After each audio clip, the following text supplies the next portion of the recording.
नमस्कार। आज तारीख 3 मई दिन शनिवार। आप सुन रहे हैं द लेंस का news podcast the lens round up और मैं हूं आपके साथ अमनदीप। चलिए खबरों की करते हैं शुरुआत।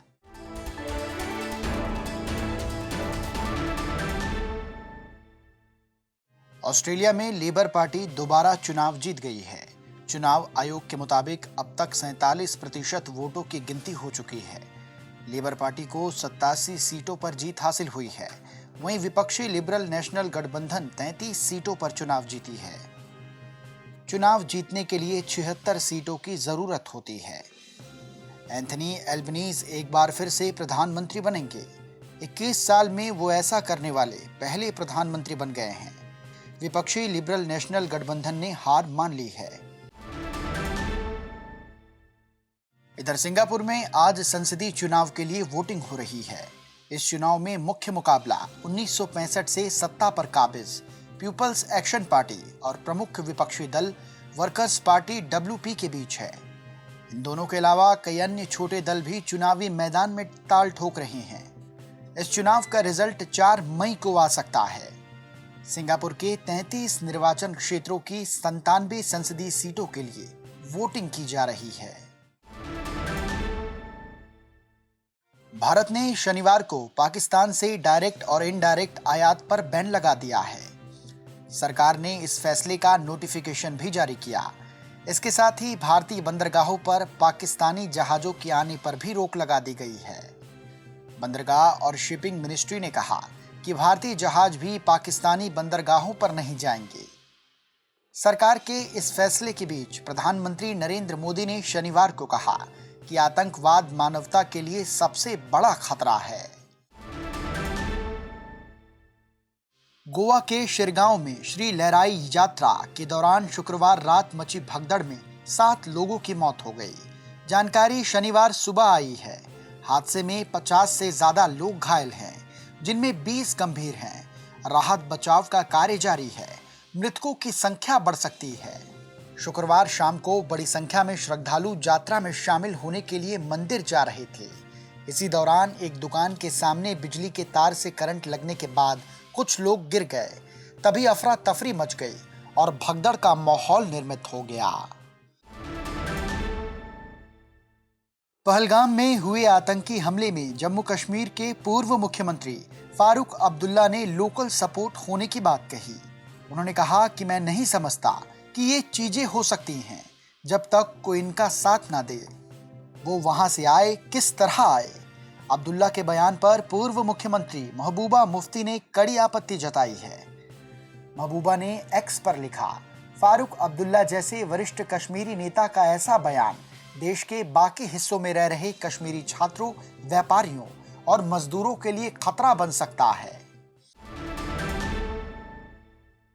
पश्चिम बंगाल के उत्तर 24 परगना जिले के बोगांव में सांप्रदायिक तनाव फैलाने की कोशिश को पुलिस ने नाकाम कर दिया।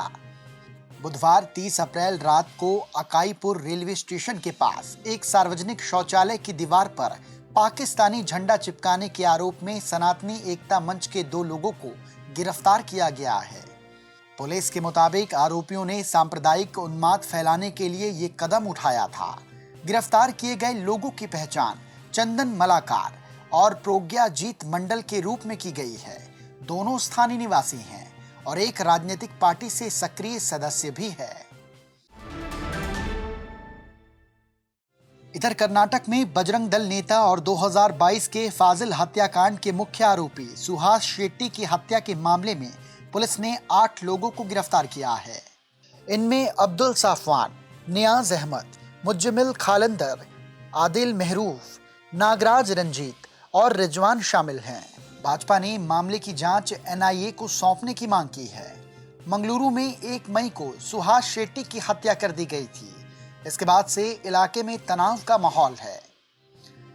इसी वजह से शहर में 6 मई तक कर्फ्यू भी लगा दिया गया है। मणिपुर हिंसा को आज यानी 3 मई को 2 साल हो गए हैं। इस दौरान 250 से ज्यादा मौतें हुई। 50,000 लोग आज भी विस्थापित हैं, जो 6,000 FIR हुई हैं। उनमें करीब 2500 में कार्रवाई आगे नहीं बढ़ी। जो गंभीर अपराध हैं उन पर सीबीआई या अन्य राज्य शासन का कोई अपडेट नहीं है।